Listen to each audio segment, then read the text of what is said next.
نحمده ونصلي على رسوله الكريم اما بعد فقد قال الله تبارك وتعالى كما ورد في سورة الجاثية اعوذ بالله من الشيطان الرجيم بسم الله الرحمن الرحيم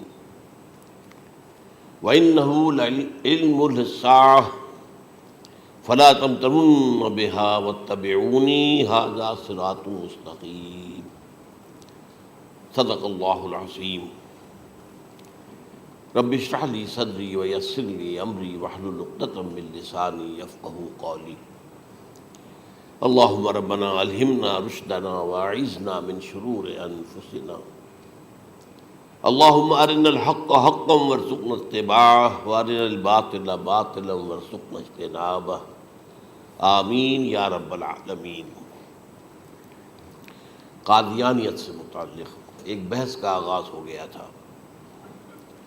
کیونکہ ہمارے علم میں یہ آیا تھا کہ قادیانیوں نے خاص طور پر ماڈل ٹاؤن کو اپنا ایک مرکز اور اپنا اڈہ بنانے کا فیصلہ کیا، اور اس کا ہمیں تجربہ بھی حاصل ہو گیا۔ کچھ نوجوان اہل سنت کے نوجوان میرے پاس آئے تھے اور انہوں نے میری توجہ ادھر منصرف کرائی کہ یہاں پر یہ اپنی جمعے کی نماز کے لیے اوپن گراؤنڈ استعمال کر رہے ہیں اور اس میں لگا لیتے ہیں پارٹیشن وغیرہ، اور بڑی یوں سمجھیے کہ بڑی مہم کے ساتھ دونوں طرف کی سڑکیں بند کر کے، اور جو بھی لوگ مسافر ہیں انہیں بھی دعوت دیتے ہیں کہ آئیں یہاں جمعہ پڑھیں، اور بعض لوگ مغالطے میں وہاں جمعہ پڑھ لیتے ہیں۔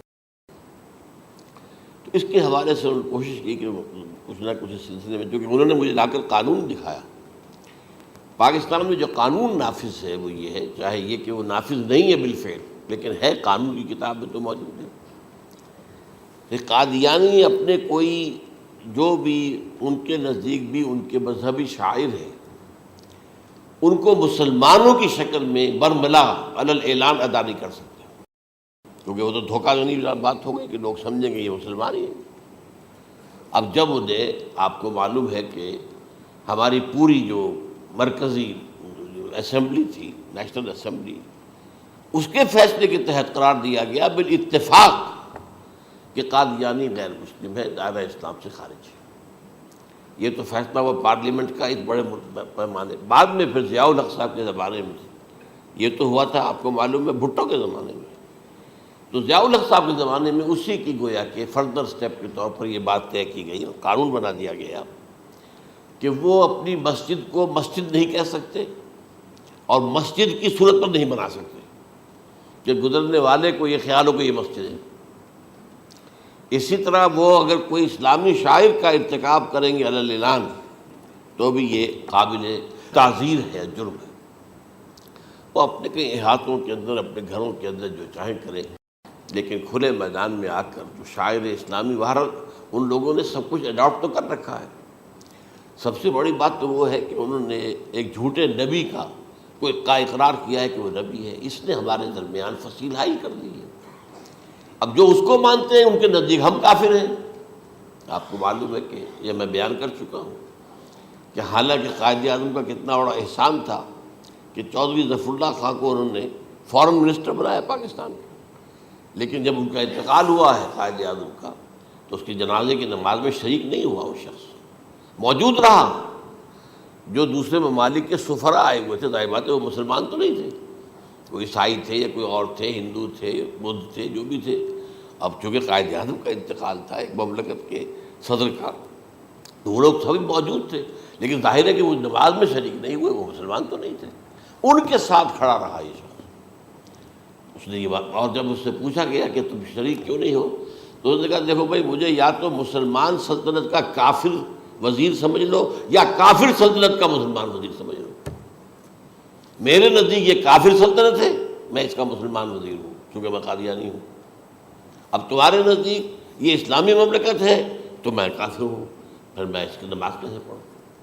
تو بہرحال ان چیزوں کی وجہ سے جو دھوکہ دینے والا معاملہ ہو گیا، ورنہ کوئی اور لوگ ہوں یہاں پہ، ہمیں ان سے تعارض نہیں ہے۔ عیسائی بھی ہیں، اپنی تبلیغ کرتے ہیں، کوئی خلاف ان کے رد عمل نہیں ہوتا، الا یہ کہ کہیں یہ واقعہ پیش آ جائے یا کوئی یعنی خام خواہ کو شوشہ کوئی شرارتی لوگ اٹھا دیں کہ انہوں نے قرآن کی یہ جو ہے بے حرمتی کی ہے، تو یہ تو پھر تحقیق سے معلوم ہو سکتا ہے کہ واقعتاً کی تھی کہ نہیں کی تھی۔ لیکن ایک وقت میں جو اس پر تو ان کا احتجاج ہوتا ہے، لیکن یہ کہ ان کے جو ہے چرچ ہے ان کی ساری اور تبلیغ ان کی ہو رہی ہے اور بڑھ بھی رہی ہے تعداد ان کی، لیکن اس کے خلاف کوئی رد عمل تو ہمارے یہاں نہیں۔ تو یہ ہے اصل میں وہ بات۔ تو اس پر جو گفتگو شروع ہوئی تھی میں آج اس کی تکمیل کرنے جا رہا ہوں۔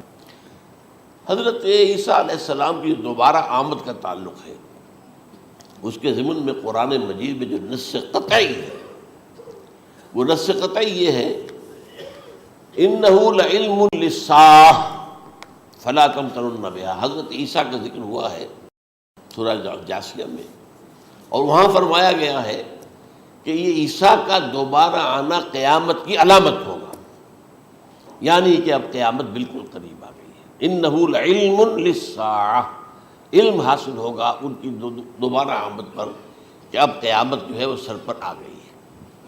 اچھا، اس کے ایک اور جو ہے ذرا بالواسطہ دلائل جو قرآن مجید میں آئے ہیں، ایک ان میں سے یہ ہے کہ سورہ آل عمران میں جہاں حضرت مریم کو بشارت دے رہا تھا فرشتہ کہ آپ کے ہاں ایک بیٹا ہوگا، وہ بڑی حیران تھی کہ میرے ہاں کیسے بیٹا ہو جائے گا، ماں کنت بغیہ، میں تو کوئی بدکار عورت تو نہیں ہوں، نہ میری کوئی شادی ہوئی ہے ابھی۔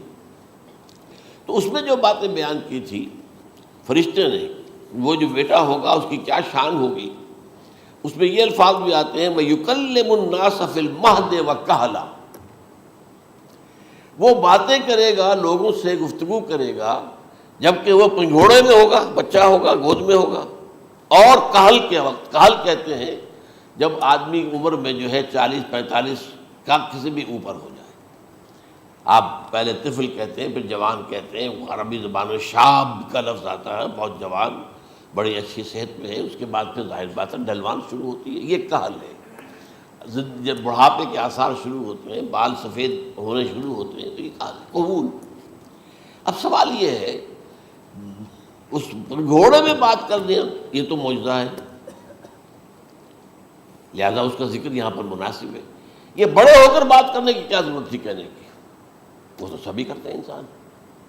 یہ اسی لیے کہ معلوم ہو کہ کہولت بھی انہیں آئے گی یار، حالانکہ آپ کو معلوم ہے سب مانتے ہیں، عیسائی بھی مانتے ہیں، سب مانتے ہیں، 33 برس کی عمر میں انہیں اٹھا لیا گیا، اس دور میں تو کہولت آئی نہیں، اس لیے قرآن ذکر کر رہا ہے۔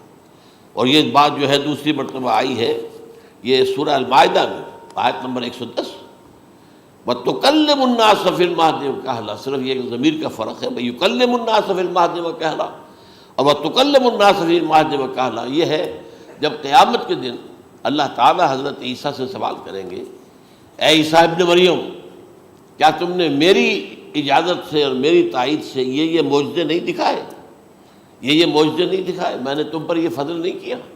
اور یہ گویا کہ بالواسطہ عیسیٰ کے ماننے والوں سے خطاب ہے کہ اللہ تعالیٰ کے کتنے بڑے بڑے احسان ہوئے، اور اسی میں تم بات کرتے تھے لوگوں سے پنگھوڑے کے اندر بھی اور کہولت کی عمر میں بھی۔ تو یہ کہولت کی عمر کب آئی؟ حضرت عیسیٰ علیہ السلام۔ تو اس کے بغیر تو ممکن ہی نہیں ہے کہ وہ دوبارہ دنیا میں آئیں، پھر ان کے اوپر وہ عمر آئے اور اس عمر کے اندر بھی وہ بات کریں گے۔ تو یہ میرے نزدیک قرآن مجید کے اندر دلائل ہیں اس چیز کے کہ حضرت عیسیٰ علیہ السلام کی دوبارہ جو ہے آمد ہوگی۔ اب اس ضمن میں چاہتا ہوں کہ آج خاص طور پر جو الساعہ کی اور جو علامتیں قرآن میں آئی ہیں، یہ ضمنی مضمون ہو جائے گا، لیکن بہرحال یہ بھی ایک معلوماتی مضمون ہے کہ ایک تو یہ قیامت کی بڑی نشانیوں میں سے حضرت عیسیٰ کا دوبارہ آنا، اور کیا کیا جو ہے باتیں بیان ہوئی ہیں وہ ذرا غور سے سن لیجیے۔ پہلی بات میں نے ہلکا سا حوالہ دیا تھا، ہم تو ایک لفظ قیامت بولتے ہیں، وہ قیامت جو ہے اتنا ہمارے نزدیک جامع لفظ ہے کہ جس میں وہ بھی جو زلزلۃ الساعہ آئے گا وہ بھی ہے، پھر جو نفخ روح نفخ ساق ہوگا وہ بھی ہے، لیکن قرآن مجید سے معلوم ہوتا ہے کہ یہ الساعہ ہے، وہ گھڑی جس دن کے یہاں قیامت برپا ہوگی، زلزلہ آئے گا، شدید ترین حالات آئیں گے، فوری طور پر تمام انسان مر نہیں جائیں گے۔ جو ہے اس کا نقشہ جو کھینچا گیا ہے، یا ایھا الناس اتقوا ربکم ان زلزلۃ الساعۃ شیء عظیم یوم ترونها تذہل کل مرضعۃ عما ارضعت وتضع کل ذات حمل حملها وتری الناس سکارى وما هم بسکارى ولکن عذاب اللہ شدید، اے لوگوں ڈرو، اللہ کا تقوی اختیار کرو، اس لیے کہ قیامت کا زلزلہ بہت سخت شے ہے، بہت بھاری ہے۔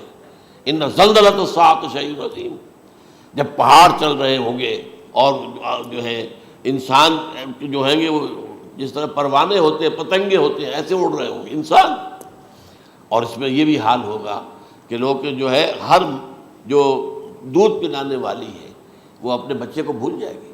ظاہر بات ہے کہ اپنی پڑی ہوئی ہے مصیبت، حالانکہ سب سے زیادہ محبوب ترین شے دنیا میں اس سے اونچی محبت نہیں ہو سکتی جو ماں کو اپنے دودھ پیتے بچے سے ہوتی ہے، انہیں بھول جائے۔ تذہل کل مرضعۃ عما ارضعت، اور تمہیں ایسا محسوس ہوگا کہ لوگ کسی نشے کی کیفیت میں ہیں، یعنی وہ بدحواس ہیں، بدحواس ہو گئے، لیکن یہ کہ وما ہم بسکارى، اور وہ مدہوش نہیں ہوں گے، ولکن عذاب اللہ شدید۔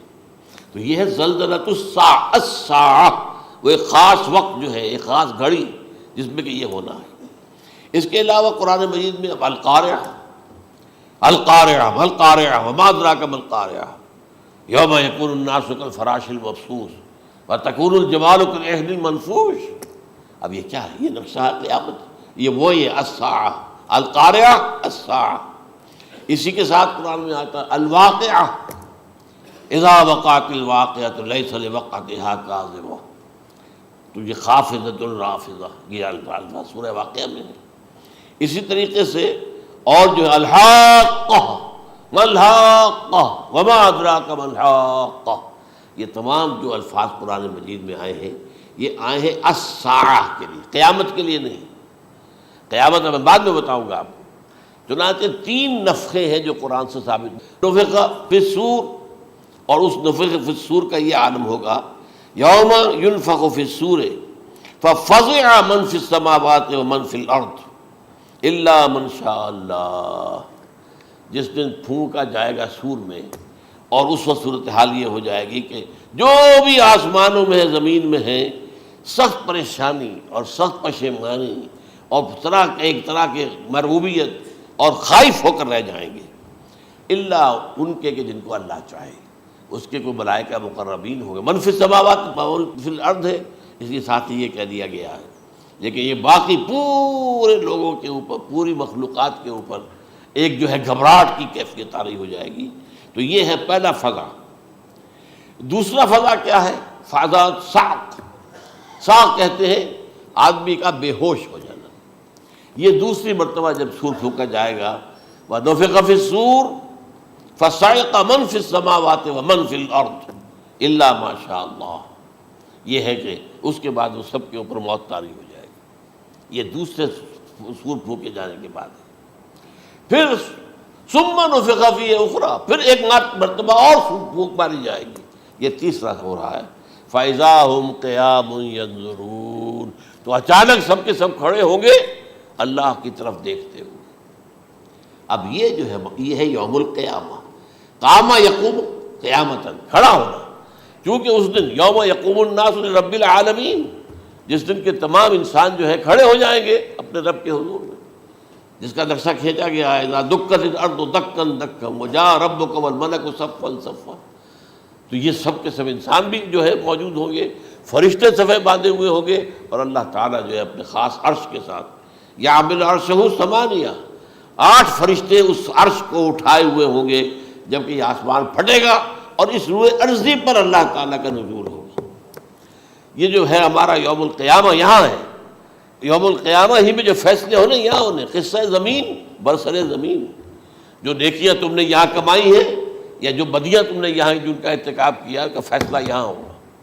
اس کے بعد واللہ عالم کچھ اور بھی چیزیں ہیں، لیکن یہ کہ وہ سب عام طور پر لوگوں کے علم میں نہیں ہے۔ میں نہیں چاہتا کہ خام خواہ کسی نئی بات سے کوئی جو ہے ذہنوں کے اندر کوئی ایک تشکیک پیدا ہو جائے، شبہات پیدا ہو جائے، لیکن یہ چیزیں جو میں نے آپ سرچ کی یہ از قرآن ثابت ہے، اسی زمین پر اترنا ہے۔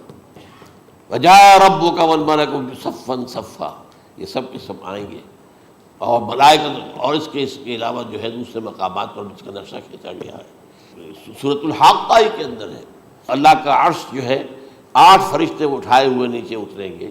تو یہ تمام چیزیں قرآن مجید میں مذکور ہیں، اور یوم القیامہ یہی ہوگا، لیکن وہ ہے یوم القیامہ، ہم قیامت کہتے ہیں اس کو جس کو قرآن کہتا ہے الساعہ، الزلزلہ، الحاقہ، القارعہ، الواقعہ۔ یہ ہے در حقیقت جو پہلا معاملہ ہے کہ اس کے اندر جو ہے فضا ہو جائے۔ اب دیکھیے جو علامات قیامت احادیث میں آئی ہیں وہ میں آج آپ کو سنا رہا ہوں۔ ان کو دو حصوں میں تقسیم کیا جاتا ہے، علامات صغریٰ، علامات کبریٰ۔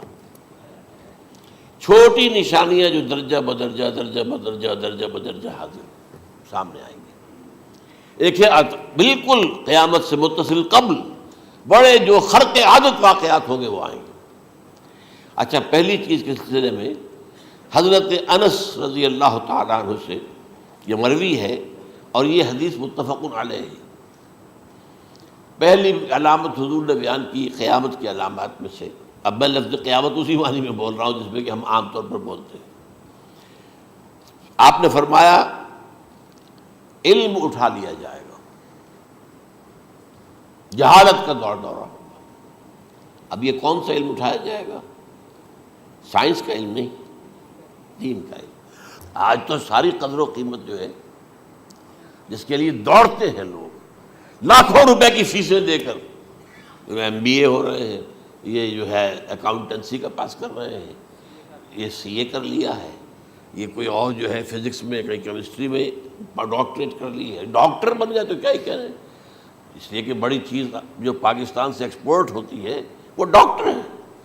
جو اتنے بڑے پیمانے پر جو کالج کھلے ہوئے ہیں، 3 لاکھ روپے ایک سال کی فیس، 5 لاکھ روپے ایک سال کی فیس، یہ کیوں لیتے ہیں اور کیوں لوگ دیتے ہیں؟ کہ موقع مل جاتا ہے ایم بی بی ایس کر کے۔ امریکہ کے اندر بھی ڈیمانڈ ہے، ان کے ہاں ڈاکٹر جو ہیں جتنے ہونے چاہیے نہیں ہے، لہذا اور بھی بہت سی جگہوں پر ڈیمانڈ ہے۔ تو جس چیز کی مارکیٹ میں ڈیمانڈ ہے وہ علم ہے۔ آج علم کمپیوٹر کا علم ہے یہ، حالانکہ ان میں سے کسی کے اوپر لفظ علم کا اطلاق میرے نزدیک غلط ہے، جہالت ہے۔ علم وہ ہے جو ذہن کو جلا دے، جو سوچ کو جلا دے، روشنی پیدا کرے، دماغی روشنی، وسعت دے، انسان کے فکر کو وسعت دے، اس کے ذہنی جو ہے جو افق ہے اس کو وسیع کرے۔ علم تو وہ ہے جو حقیقت کے کیا علم بھی اس سے عطا فرمائے۔ قرآن ہے، حدیث ہے، باقی اور چیزیں جو اس سلسلے میں آ سکتی ہیں وہ ہے کہ جو قرآن اور حدیث کی سمجھنے میں مومن ہوں اور زیادہ جو ہے اس کے تک فہم کو آسان کر دیں۔ لیکن یہ کہ فرمایا علم اٹھا لیا جائے گا، جہالت کو فروغ ہوگا، ظاہر بات ہے ایک ہی بات ہوئی ہے۔ دوسرے نمبر پہ یہ کہ جہالت کو فروغ ہوگا۔ نمبر 3 زنا کثرت سے ہوگا۔ نمبر 4 شراب نوشی عام ہو جائے گی۔ نمبر 5 عورتوں کی تعداد بہت زیادہ ہو جائے گی، مردوں کی تعداد کم ہو جائے گی، یہاں تک کہ 50 عورتوں کا خیر خبر کرنے والا، کوئی نگرانی کرنے والا، وہ ایک مرد۔ اچھا، یہ تو ہے ایک حدیث جو میں نے آپ کو بیان کر دی، متفق علیہ، یہ بخاری اور مسلم دونوں میں ہے۔ دوسری حدیث بخاری کی ہے، اس کو حضرت ابو ہریرہ رضی اللہ تعالیٰ عنہ نے روایت فرمایا ہے، قیامت آئے گی جب امانت ضائع ہو جائے گی۔ آج ہمارے ہاں امانت کے ضائع ہونے کا جو نقشہ ہے شاید پوری دنیا میں کہیں اور نہیں۔ جس طرح کے غبن یہاں ہوتے ہیں، جس طرح کک بیکس جو ہے وہ لیے جاتے ہیں، اس غریب یعنی قوم غریب ہے لیکن یہاں وہ امیر بہت بڑے بڑے لوگ ہیں، وہ تو دنیا بھر کے ٹاپ کے امیروں کے اندر اس کا شمار ہو جائے گا، لیکن یہ کہ یہ سب امیر کیسے بنے؟ غبن بلین آف ڈالرز کا، اب تو اس سے کم کی تو بات ہی نہیں ہوتی۔ فلاں نے اتنے بلین جو ہے پیسے اپنا جو ہے قرضہ معاف کرا لیا۔ بھائی کس نے کیا، کون کرتا ہے معاف؟ یہ کسی کے باپ کی جاگیر ہے؟ یہ پیسہ بینک کے اندر حکومت کا ہے کہ حکومت کو اختیار ہو گیا وہ رائٹ آف کر دے ان کے جو ہے ان کی جائیدادیں کرو ضبط۔ لیکن ہوتا کیا ہے، بینک آفیسر بے ایمان ہے، وہ کہتا تھا 1 کروڑ کا قرضہ لے جاؤ، 10 لاکھ مجھے دے جاؤ، چاہے تم میرے پاس کوئی ڈاکومنٹ جو ہے ایسے نہیں دے سکتے، حالانکہ ہونا چاہیے کہ اتنا بڑا قرضہ لے رہے ہو تو ڈاکومنٹس یہاں پر ہمارے سامنے لاؤ کہ اگر تم نہ دے سکو تو ہم ان ڈاکومنٹس کے ذریعے سے تمہاری جائیداد، تمہاری کوئی جاگیر، تمہاری کوئی اور چیز اس کو قبضہ کریں۔ جب وہ وقت آتا دیکھتے تو یہ ڈاکومنٹس ہی فیک ہیں، اللہ خرچ کیا کرے گا کوئی؟ بینک کا باپ بھی واپس نہیں لے سکتا. اور یہ سب کس کی بے ایمانی ہے؟ وہ جو بیٹھا ہوا بینک مینیجر، سارا سودا اس کے ماں باپ ہوتا ہے کہ 1 کروڑ ہے نا، 10 لاکھ مجھے دو، 90 تم لے جاؤ. باقی یہ کہ ٹھیک ہے میں تمہارے جو ڈاکومنٹس تم پیش کر رہے اس میں کوئی اعتراض نہیں کرتا، بس جاؤ. اور نمبر 2، حکومت نااہلوں کے سپرد ہو جائے گی. یہ ہے امام بخاری کی روایت کردہ روایت جو حضرت ابو ہریرہ سے. مسلم شریف میں ابو ہریرہ رضی اللہ تعالیٰ عنہ سے ایک اور روایت ہے، مال عام ہو جائے گا یہاں تک کہ زکوٰۃ قبول کرنے والا کوئی نہ ہوگا. یہ بات وہ ہے جو آج سعودی عرب اور یو اے ای کے اندر آپ کثرت سے دیکھ سکتے ہیں. دولت جو ہے وہ ریل پیل. ابھی تھوڑا سا آیا ہے معاملہ خاص طور پر دبئی میں، کیونکہ وہاں بہت زیادہ کنسٹرکشن ہو رہی تھی، تو پوری دنیا میں آپ کو معلوم ہے کہ جو ریئل اسٹیٹ کہلاتا ہے اس کا حال بہت پتلا ہے، لیکن وہاں کے دولت ریل پیل ہے ہر جگہ پر. اور سب سے اہم متفق علیہ روایت. متفق علیہ کیا؟ وہ تو حضرت عمر سے بھی مروی ہے، ابن عمر سے بھی مروی ہے، ابن عباس سے بھی مروی ہے، ابو ہریرہ سے بھی مروی ہے، عبداللہ ابن مسعود سے بھی مروی ہے رضی اللہ تعالیٰ عنہ اجمعین. اور یہ وہ حدیث ہے جسے کہا جائے حدیث جبرائیل، جسے ام السنہ بھی کہا گیا. اس میں جو آخری سوال کیا حضرت جبرائیل نے حضور سے، چوتھا، پہلا یہ تھا کہ اسلام کیا ہے مجھے بتائیے، ایمان کیا ہے، اس کی حقیقت کیا ہے یہ مجھے بتائیے، تیسرا احسان کیا ہے یہ بتائیے، چوتھا یہ کہ قیامت کے بارے میں بتائیے کب ہوگی. حضور نے فرمایا کہ اس کے بارے میں جس سے سوال کیا جا رہا ہے وہ اس سے زیادہ نہیں جانتا جو کہ سوال کر رہا ہے. اب اس کے کئی مفہوم ہو سکتے ہیں کہ بہرحال یا تو حضرت، چونکہ بعد میں معلوم ہوا کہ حضور نے پہچانا نہیں کہ یہ جبرائیل ہے، بلکہ جب سوال جواب ہو کر وہ چلا گیا شخص تو اچانک حضور کے خیال ذرا ردو ہو ہی لیا، ذرا بلانا اس کو دوبارہ لانا. اب جو دیکھا کہ وجود ہی نہیں اس کا، آسمان نے اس کو اچک لیا، زمین نے نگل لیا، کیا ہوا ہے؟ پھر آپ نے یہ جبرائیل تھے جو تمہیں تمہارا دین سکھانے آئے تھے جبکہ تم سوال نہیں کر رہے ہو. یہ بڑے بیسک کوسچن تھے، اس لیے کہ دنیا کے ہمارا نظام اسلام پر ہے، ایمان پر نہیں ہے. اس لیے کہ ایمان کو ویریفائی کر ہی نہیں سکتے. کیسے پتہ ہوگا اس میں ایمان ہے یا نہیں ہے؟ کوئی آلہ نہیں ہے، کوئی الیکٹروکارڈیوگرام ابھی تک ایسا نہیں ہے، کوئی جو ہے اور جو طریقے چل رہے ہیں وہ تو ان کے ذریعے سے یہ تو نہیں معلوم ہو سکتا ایمان ہے کہ نہیں. لہذا یہاں کا سارا نظام اسلام پر ہے. شہادت اللہ الہ الا اللہ وان محمد رسول اللہ، پھر ایک نظام بنا دیا، وہ اقام الصلاۃ و ایتاء الزکوٰۃ و صوم رمضان و حج البیت. اس میں بھی یہ ہے کہ اگر کوئی نماز کو نہیں مانتا تو کافر ہوگا، لیکن نماز پڑھتا نہیں ہے تو کافر نہیں ہے، فاسق ہے، فاجر ہے، گناہ گار ہے، کمزور مسلمان ہے. اس طرح زکوٰۃ کا منکر ہو جائے گا تو وہ کافر ہوگا، لیکن زکوٰۃ دے نہیں رہا ہے تو یہ گویا کہ گناہ گاری ہے، کمزوری ہے. تو اس حوالے سے نوٹ کر دیجئے کہ یہاں کا دنیا کا سارا اسلامی نظام اور سارا کانسٹیٹیوشنل اور لیگل سسٹم جو ہے اسلام کا وہ اقرار باللسان پر ہے. ایمان ہے وہ کہ جس کی بنیاد پر وہاں فیصلے ہوں گے. یہاں کوئی شخص مسلمانوں کا بڑا لیڈر ہے، بڑا علامہ ہے، بڑی اس کی قدر و منزلت ہے، اس کے ہاتھ چومے جا رہے ہیں، پاؤں چومے جا رہے ہیں، ہو سکتا ہے وہاں کہا جائے دفع ہو جاؤ، تمہارے دل میں ایمان نہیں تھا، تم نے یہ سب کچھ کیا تھا اس لیے کہ کہا جائے کہ بڑے عالم ہو، اور یہ کہا جا چکا فقط قیل. اب یہاں کچھ نہیں ہے تمہارے پاس. پھر فرشتوں کو حکم ہوگا کہ اس کو گھسیٹتے ہوئے جہنم میں ڈال دیں. 3 باتیں بیان کی آپ نے. یہی حشر اس کا ہوگا مالدار کا. اللہ پوچھے گا میں نے تمہیں بہت مال دیا، تم نے کیا کیا؟ وہ کچھ گنوانا شروع کرے گا، اللہ فرمائے گا جھوٹ بول رہا ہے، قذب تھا، تم نے یہ خیرات و صدقات اس لیے کیے تھے کہ تمہاری سخاوت کے ڈنکے بج جائے، تعریفیں کی جائے. وہ کی جا چکی ہے، دنیا میں ڈنکا بج گیا. یہاں کچھ نہیں تھا، وہ نیت دل میں کچھ اور تھی تمہارے. میں لیس البر ان تولوا وجوہکم والا قرآن مجید کا سبق ہمارا منتخب نصاب کا نمبر 2 بڑی تفصیل سے بیان کیا. یہی معاملہ ہوگا اس عالم کا. اللہ فرمائے گا میں نے تمہیں علم دیا، تم نہیں. وہ کہے گا میں نے علم پھیلایا لوگوں میں ہدایت کی. کوئی جھوٹ بول رہے ہو، تم نے تو صرف اس لیے کیا تھا، تمہاری نیت یہ تھی کہ بڑا عالم شخص ہے، بڑا فاضل شخص ہے. تو یہ سب کہا جا چکا. تو وہاں کا معاملہ جو ہے وہ اسلام پر نہیں ہے. یا آپ دکھائیں گے دیکھیے یہ میرا آئیڈینٹی کارڈ، اس پہ اسلام میرا مذہب لکھا ہوا ہے، یا یہ میرا پاسپورٹ ہے. آئیڈینٹیفیکیشن کے لیے دنیا میں عام طور پر یہ چیزیں ہوتی ہیں. کوئی تعلق نہیں. آخرت کا معاملہ کسی اور شے پر ہے. وہ تو ایمان دل میں ہے اور تمہارے تمام جو حرکات ہیں، اعمال ہیں، ان سب کے اندر جب تک کہ اصل جو قوت متحرکہ ہے وہ اللہ کی محبت نہ بن جائے، اخلاص للہ، بحب اللہ للہ، اور یہ کہ یہ تمام چیزیں جیسا کہ فرمایا، ایک حدیث بڑی پیاری ہے، ایمان کی تکمیل کی علامت کیا ہے؟ فرمایا من احب للہ وابغض للہ ومنع للہ واعطى للہ فقد استکمل الایمان۔ جس شخص کے نے محبت جس سے بھی کی، اللہ کے لیے کی، اپنے مفادات کے لیے نہیں، رشتہ داری کی بنیاد پر نہیں، محبت اوپر ہو جائے، رشتہ دار کا حق ہے دو، بیوی کے حقوق ہیں دو، لیکن محبت یہ اللہ کے لیے ہو کہ فلاں شخص سے مجھے محبت اللہ کے لیے، اور اگر نفرت رکھی تو اللہ کی وجہ سے رکھی، اس لیے رکھی کہ وہ اللہ کے دین سے دور ہے، وہ اللہ کے راستے پر نہیں آ رہا ہے، وہ فسق و فجور کی جو ہے زندگی کو آ رہا۔ اس میں بھی یہ ہے کہ یہ نہیں ہے تعلق قطع کر لو، تعلق قطع کرو گے تو تبلیغ اور اصلاح کا موقع کہاں رہے گا، لیکن دلی محبت نہیں ہوگی اس سے۔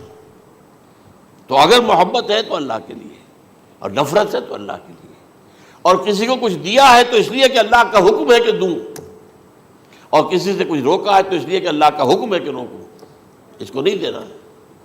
فقد استکمل الایمان، تو اس شخص نے ایمان کی تکمیل کر لی۔ یہ ہے اصل جو ڈیسائیڈنگ فیکٹر ہے، وہ یہ ہے۔ اور اس ایمان کی پہلی علامت کیا ہے؟ کیسے معلوم ہو میرے اندر ایمان ہے؟ پہلی علامت سب سے کم تر درجے کا ایمان، اس میں فرمایا گیا اذا اساءت کا سیئۃ وحسنت کا حسنۃ فانت مومن، اگر کوئی اچھا کام کر کے خوشی ہو اور کوئی برا کام ہو جائے تو ملامت ہو، یہ کیا کر بیٹھا، یہ میں نے کیا کیا ہے، یہ مجھے نہیں کرنا چاہیے تھا، یہ اگر احساس ہے نیکی اور بدی کا تو تمہارے اندر ایمان ہے۔ یہ ایمان ہے ادنا درجے کا، اور وہ ایمان من احب للہ وابغض للہ واعطى للہ ومنع للہ فقد استکمل الایمان۔ اچھا، یہ جو متفق علیہ حدیث ہے جو حضرت جبرائیل کی ہے، اس میں پھر انہوں نے کہا کہ اچھا اگر آپ مجھے یہ کب ہوگی قیامت نہیں بتا سکتے تو اس کی کچھ علامتیں بتائیے۔ یہ بڑی عظیم تھا، کیونکہ یہ تو تمام احادیث کے اندر میں نے عرض کیا نا کہ سب سے زیادہ صحابہ سے منقول ہے، اور آپ نے فرمایا کہ جب لونڈی اپنی مالکہ کو جنے گی اور تم دیکھو گے کہ ننگے بدن ننگے پیر بھوکے ننگے بھیڑوں اور بکریوں کو چرانے والے اونچی سے اونچی عمارتیں بنانے میں ایک دوسرے کا مقابلہ کریں گے۔ اذا تلد الامۃ ربتها، کیا بانی ہے، یہ خاص الفاظ کیوں کہے گئے؟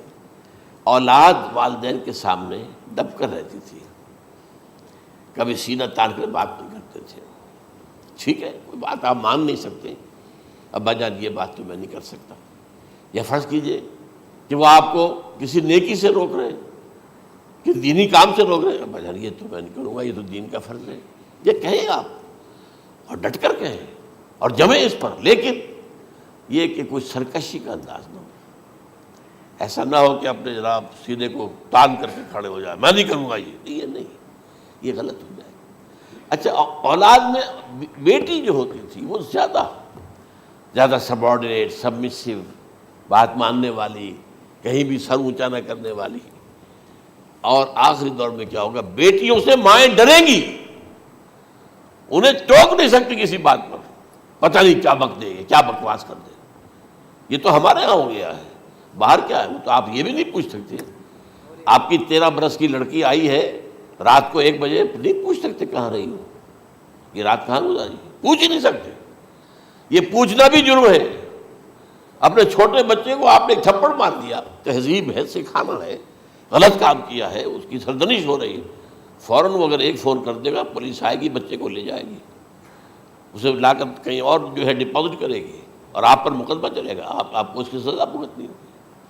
ظاہر بات ہے کہ پھر وہاں سرکشی کا کیا عالم ہوگا، پھر اولاد کہاں سر جھکائے گی، کس درجے میں جھکائے گی، اس کی تربیت عثمانی میں ہوئی نہیں، تو ان تلد الامۃ ربتہا، گویا کہ بیٹی کے نزدیک ماں جو ہے وہ ایسی ہو جائے گی جیسے لونڈی،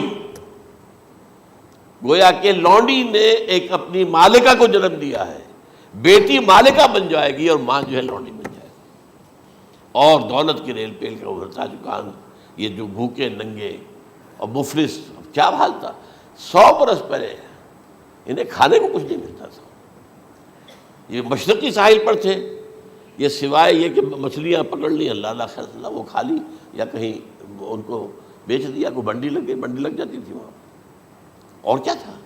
اور مغربی ساحل پہ کیا ہوتا تھا؟ ساری ان کی معیشت حج کے گرد گھومتی تھی، حاجی آئے ہیں خریداریاں کر رہے ہیں، اور آپ کو معلوم ہے پوری دنیا سے مال پہلے بھی پہنچتا تھا وہاں، آپ کو جو ہے ہر ملک کے ہر کونے کا پھل وہاں مل جائے گا آج بھی، اور وہاں پر یہ ہے کہ سب سے بڑی بدوؤں کے لیے سب سے بڑی بات کیا تھی؟ قربانی کا گوشت، اسے وہ سکھاتے تھے، سخت چمڑے کر کے کھاتے تھے، یہ ان کا حل تھا۔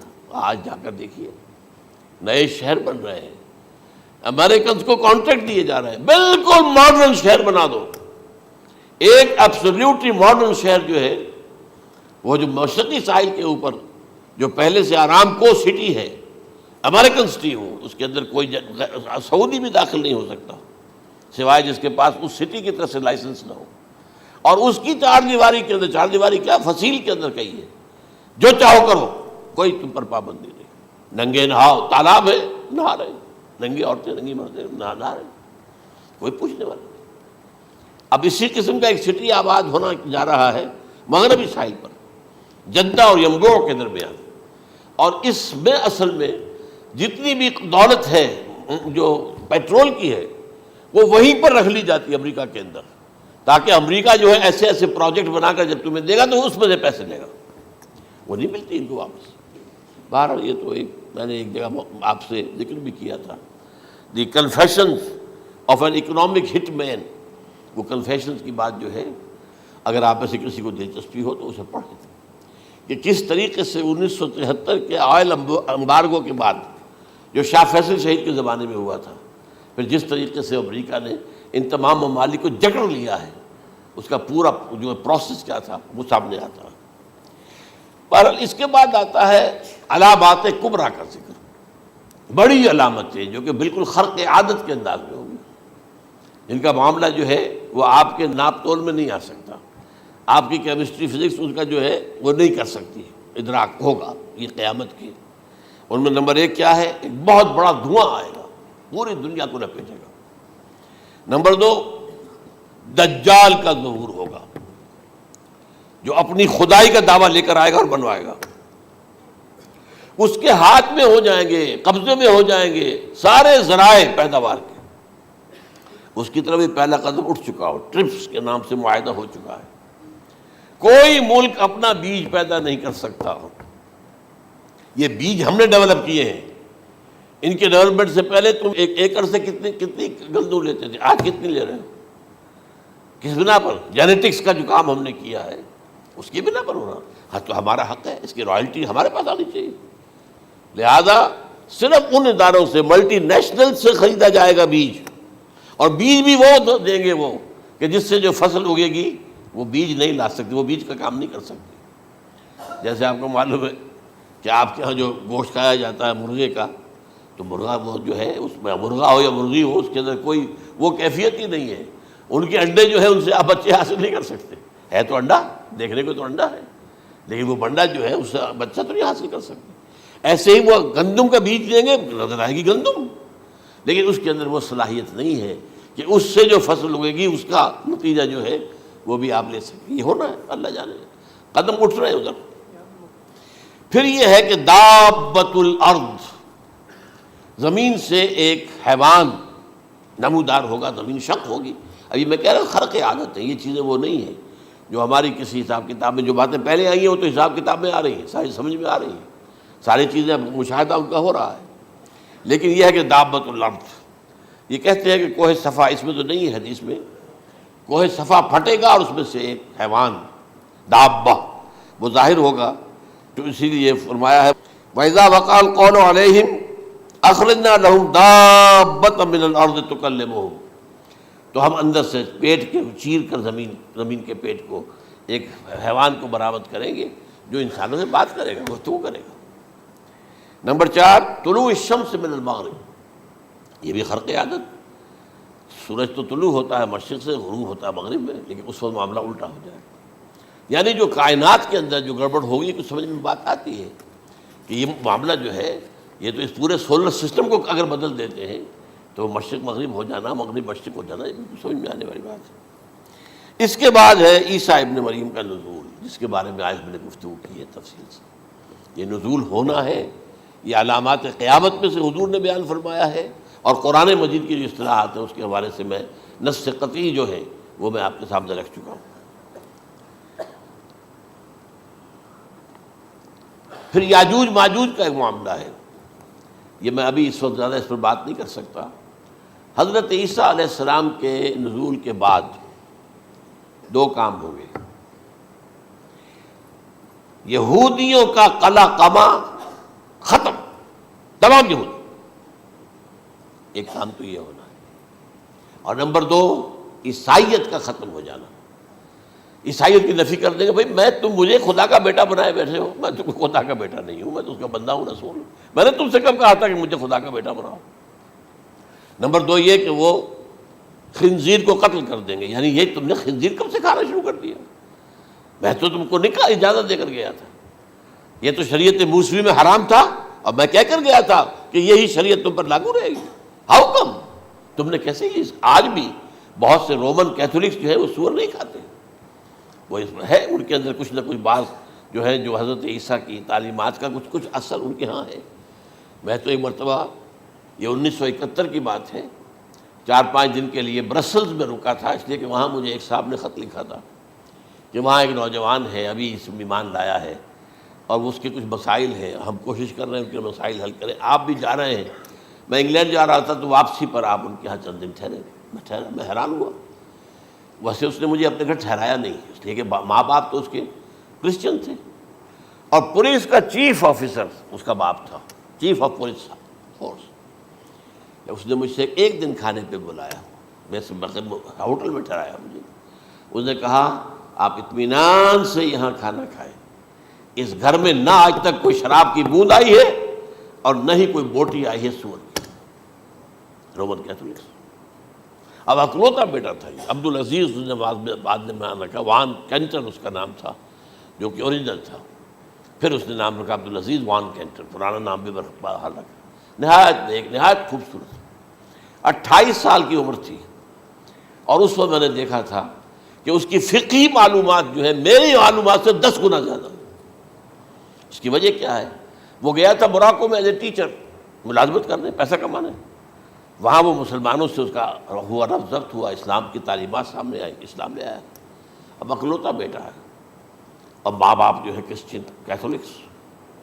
جب وہاں سے واپس آیا تو پھر کہتے ہیں کہ ہمارے درمیان ایک معاہدہ ہے، وی آر لیونگ ٹوگیدر، لیکن یہ معاہدہ ہے ہم مذہب پہ بات نہیں کریں گے، بس باقی جو بھی ہے وہ ساتھ رہ رہے ہیں۔ لیکن میں حیران ہوا، مجھے معلوم نہیں تھا۔ اچھا، اس کے بعد اس نے جب اسلام کا فیصلہ کیا تو اس کے سامنے سوال آیا کون سی فقہ اختیار کروں؟ تو اس نے بڑی جو ہے تھورو اسٹڈی کی ہے تمام فقہوں کی، کمپیریٹو اسٹڈی، ان کو کرنے کے بعد پھر فائنل فیصلہ اس کا یہ تھا کہ حنبلی فقہ میں اختیار کروں گا۔ 4 فقہوں میں سب سے لیٹسٹ حنبلی ہے، یعنی حنفی نمبر 1، پھر مالکی نمبر 2، پھر اس کے بعد شافعی نمبر 3، پھر یہ امام احمد ابن حنبل ہے۔ اور امام احمد ابن حنبل کے زمانے تک احادیث بہت بڑے پیمانے پر جمع ہو چکی تھی، جبکہ ابھی حضرت امام ابو حنیفہ کے زمانے میں کوئی اتنا زیادہ جو ہے حدیث کا بھی ذخیرہ نہیں بنا تھا۔ اسی پر تو لوگ حیران ہوتے ہیں کہ زیادہ حدیث امام ابو حنیفہ کے علم میں نہیں تھی، لیکن مجال ہے کہ ان کا کوئی فتویٰ جو ہے کتاب و حدیث کے، کتاب اور سنت کے خلاف ہو۔ اگرچہ انہوں نے صاف کہا کہ اگر تم پاؤ کوئی ایسی سچی حدیث، پختہ حدیث جو میری کسی رائے کے خلاف ہو تو میری رائے کو دیوار پر دے مارنا اور اس صحیح حدیث کی پیروی کرنا۔ لیکن ویسے اس کے بعد یہ کمال یہ ہے کہ بہت ہی کوئی شاذ معاملہ ہے کہ جس میں ان کا کوئی فتویٰ وہ کتاب و سنت کے منافی ہو یا سنت کے منافی ہو. کتاب پہ تو سوال پیدا نہیں ہوتا، کتاب تو ساری ان کے سامنے موجود تھی. اس کے بعد یہ ہے کہ یاجوج ماجوج، اصل میں بتا رہا تھا آپ کو کہ جب عیسائیت بھی ختم ہو گئی، یہود ویسے ختم ہو گئے، استیصال ہو گیا، جڑ کٹ گئی، اب عیسائیت گویا کہ اسلام میں ضم ہو گئی. عیسائیت مذہب ختم، یہودی خود ختم. اب یہ طاقت کتنی ہو جائے گی؟ تقریباً 2/3 دنیا آ گئی. تمام اب عیسائی 2 ارب کے قریب ہیں، 1 ارب 90 کروڑ ہوں گے، یا مسلمان بھی 1 کروڑ 50-60 لاکھ ہیں. دونوں کو جوڑ لیجیے کتنے ہو گئے؟ 6 ارب کل آبادی ہے. لیکن اس کے بعد آتا ہے یاجوج ماجوج کا خروج. یہ یاجوج ماجوج میرے نزدیک چائنا اور رشیا ہے. ان کی مجموعی طاقت اتنی ہوگی، اور یہ اس طرح آئیں گے ہر اونچائی پر سے اترتے ہوئے، پھسلتے ہوئے. جیسے 1962 میں جب وار ہوئی تھی بٹوین چائنا اینڈ انڈیا 1962 میں، تو وہ اس وقت کا نقشہ مجھے آج بھی اخبارات میں پڑھتا تھا تو یاد، waves after waves of Chinese soldiers were coming down the slopes of Himalayas. یہ تو وہ ہے نا جن کی تعداد کا کوئی حساب نہیں ہے.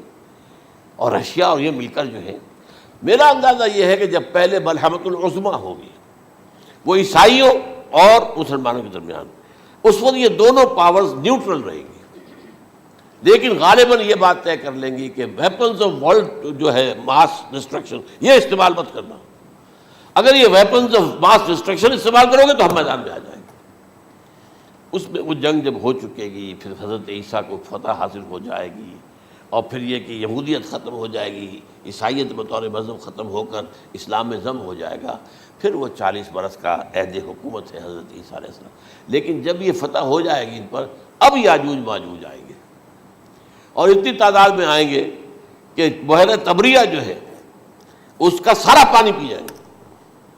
یہ تو اگر آپ کو کبھی اندازہ ہو یا کوئی آپ جانیں ان لوگوں کو جو ان چینیوں سے واقف ہیں، وہ کہتے ہیں زمین پر ہلتی ہوئی کوئی چیزوں سے وہ چھوڑ کے کھا جائیں گے. جہاں وہ جاتے ہیں ایز اے لیبرر، وہاں کے جو سارے کتے ہیں ختم، ساری بلیاں ختم، ہر شے، وہ جو سانپ کھاتے ہیں، ہر چیز کھاتے ہیں. اور یہ تمام ایسٹرن کنٹریز کے اندر ہوتا ہے. بڑی ڈیلیشس ڈشز ہیں یہ سانپ وغیرہ وغیرہ. اور یہ جس طرح کھا جائے، پانی پیا، ایک قطرہ نہیں رہے گا اس پر. تو پھر جو ہے اللہ تعالیٰ اس وقت جو ہے اس میں ایک ایسی بیماری پیدا کرے گا، یہ سب مر جائے. یہ معجزے سے ہوگا. یعنی ان کے اوپر فتح جو ہے وہ عام لڑائی کے ذریعے سے نہیں ہوگی، بلکہ اس کے اوپر فتح جو ہوگی وہ اللہ تعالیٰ سے بوجھ، ایک بیماری پیدا ہوگی، سب مر جائے گی. اور اس کے بعد اللہ تعالیٰ ایسے پرندے بھیجے گا بڑی لمبی لمبی گردنوں والے، وہ ان سب کو کھا جائیں گے. جیسے ہمارے ہاں گدھ ہوتے ہیں، وہ ان کو صاف کر دیں گے. ورنہ تو یہ ہے کہ پوری دنیا کے اندر جو بدبو اور جو پیدا ہوتا معاملہ اس سے، تو اس نوع انسانی کی بقا ممکن نہیں تھی. ان کے خاتمے کے بعد پھر یہ ہوگا کہ حکومت اسلامی جو ہے پوری دنیا میں حضرت مسیح علیہ السلام کی ہوگی. 45 برس وہ رہیں گے. اسی میں وہ کہلن بھی آ جائے گا، وہ فی المہد و کہلن جو میں نے شروع میں بیان کیا تھا.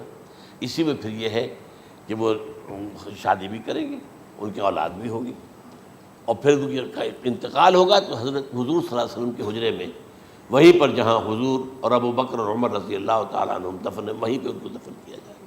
اور قیامت کے دن حضور فرماتے ہیں کہ میں اور یہ تینوں ساتھ نکلیں گے. تو یہ ہے حالات و واقعات. بہرحال اس میں یہ ہے کہ یہ نوٹ کر لیجئے کہ جہاں تک ہمارے ہاں آج کل کا معاملہ ہے، میرے نزدیک میں یہ کہنے پر مجبور ہوں، جو رفع و نزول مسیح کو نہیں مانتا وہ کم سے کم منکر حدیث ضرور ہے. میں اس سے کم کا فتویٰ نہیں دے سکتا.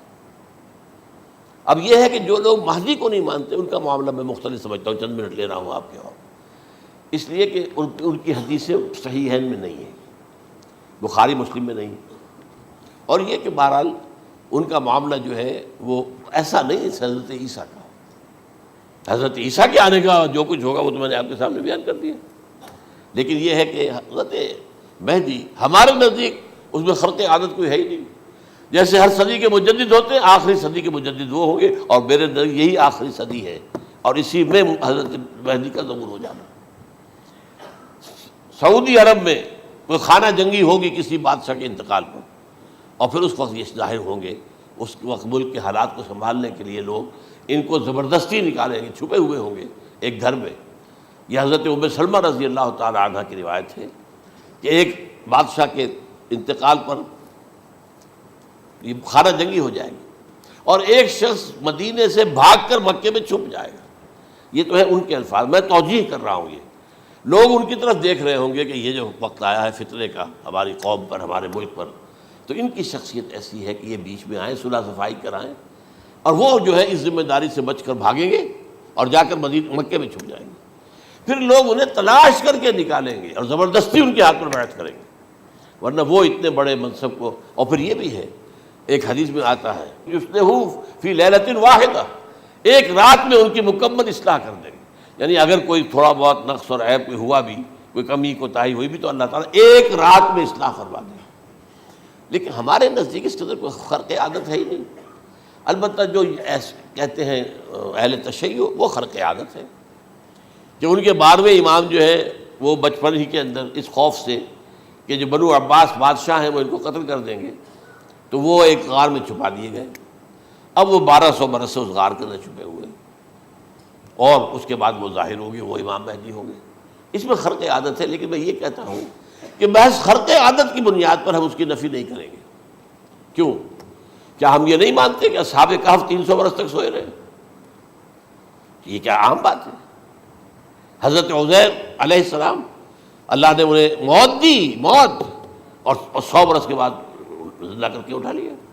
تو خرق عادت حضرت عیسیٰ کو ہم اتنا بڑا خرق عادت مانتے ہیں کہ اٹھا کر آسمان پر، تیسرے آسمان کے اوپر ہیں، موجود ہیں، اب بھی ہیں۔ شب معراج میں تیسرے آسمان پر حضور کی ملاقات ان سے ہوئی۔ تو یہ خرق عادت کی بنیاد پر نفی نہیں ہم کرتے، ہو سکتا ہے، لیکن یہ کہ اس کے لیے ہمارے پاس کوئی دلیل نہیں، کوئی احادیث نہیں، کچھ نہیں، اس لیے ہم اس کو نہیں مانتے۔ البتہ خود وجود جو ہے حضرت مہدی کا، وہ کوئی عجیب بات نہیں ہے۔ وہ تو جیسے پہلے بھی آئے ہیں ہمارے مجددین، ایسے مجدد ہوں گے اور دین کو تازہ کر دیں گے۔ ایک صحیح اسلامی ریاست جو ہے وہ عرب میں قائم ہو جائے گی دوبارہ۔